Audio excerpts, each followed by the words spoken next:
Hey everybody, welcome back. This is Trey over at TreyMixes.com. If you guys haven't been over there, head over there and sign up to get your free ebook for mixing with saturation, which is just the most awesome and handiest tool ever for mixing. It just changes everything about how you're mixing, and I thought it was really important to make a book about that kind of stuff to give to you guys for free, just so that everyone can get the most out of using something that isn't talked about a ton online.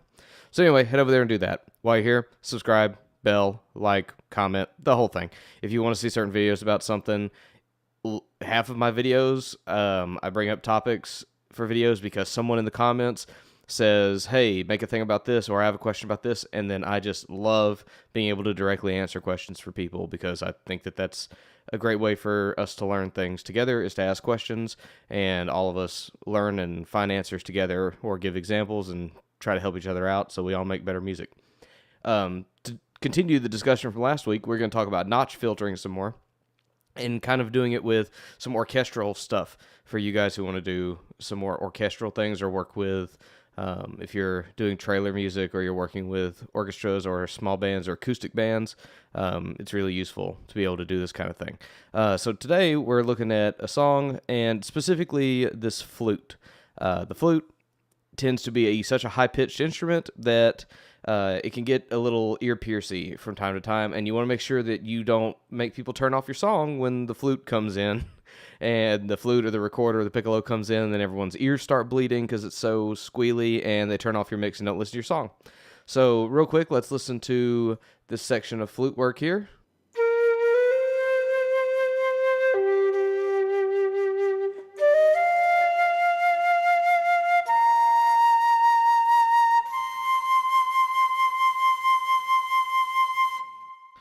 Beautiful. So what we're doing is what's happening here is that on this track, I've made some changes to try to keep it from getting very ear-piercy. The reverb and such helps with that, and I'll be looking at this same track again for a video request about reverb so that you guys can get something about setting up your reverbs and how to get a really great sound out of what it is you're looking to try to do.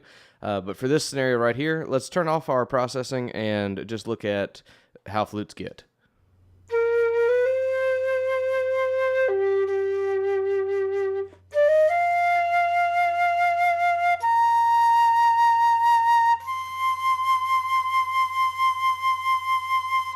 So you see, played very well, but you get lots of breath noise, lots of blowing noise, which is acceptable because you got to play a flute. You got to blow to make that happen. The high pitch, the shriekiness of some of those top notes, it's not the player's fault. It's just the nature of flutes. So when you get them in a mix, you want to do something to kind of tame that. There's some high sections over here too. Let's listen to this.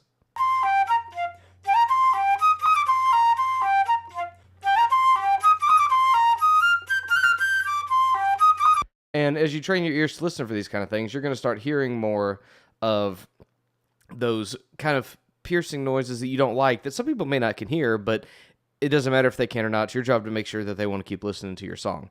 So let's pull up this EQ and classic move, high pass, get rid of all the crap you don't need for your flutes. See, there's nothing really going on down here. A little bit of maybe room noise, AC noise, something that we need to clean up. So we high pass. And I added a little top end up here just to give it a little bit more air. But what's important here is you'll see we're notch filtering again. So let me turn these guys back off. And let's go back to where we were earlier. And let's go looking at these high notes and kind of see if you can hear what I'm notching out.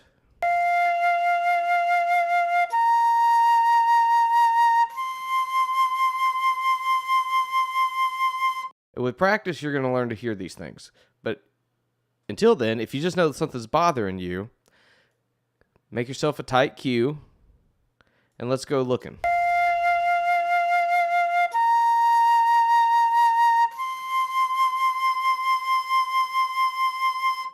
And again, like we talked about last week, anything's going to sound weird when you add 12 decibels to a specific frequency.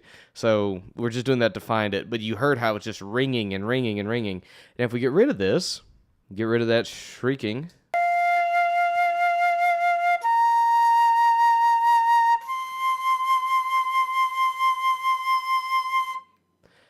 it helps smooth that sound out a little bit, so you're not quite so ready to turn off the radio.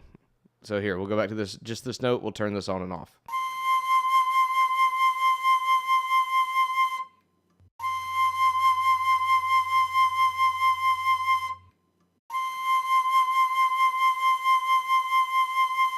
Hopefully you can hear in these headphones that I've got on right now, it's a world of difference getting that frequency out of there. And we're going to come back down over here where we found another thing that we can notch out. So hopefully you can hear that. We'll do it again with it boosted, where I found that noise that I just had to get rid of because it was just like someone was shooting just a needle right into the side of my head.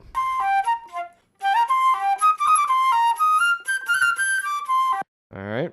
So if you want to get real serious about it, when you go really tighten up your cue, you can definitely see that it's super, super, super tight. We're at a Q of 100 on this default EQ. And that is a little thin. And there's some other frequencies right around here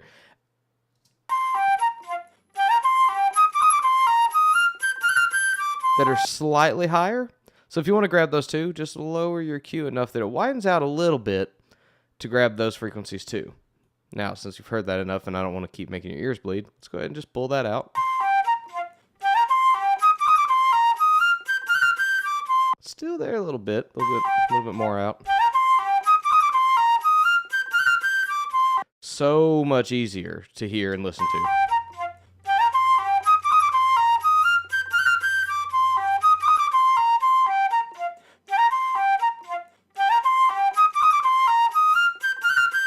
So much smoother.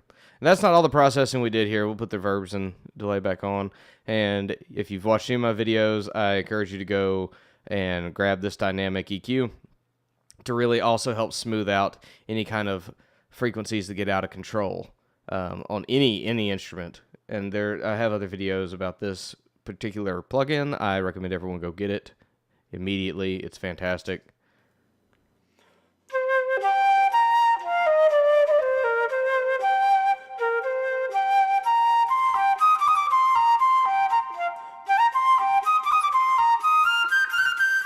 Again, dynamic EQs can do this for you and just help smooth out the sound. So when some of those frequencies go bouncing around through your threshold and one frequency just sounds like, oh, where is that? Why is it always popping up here?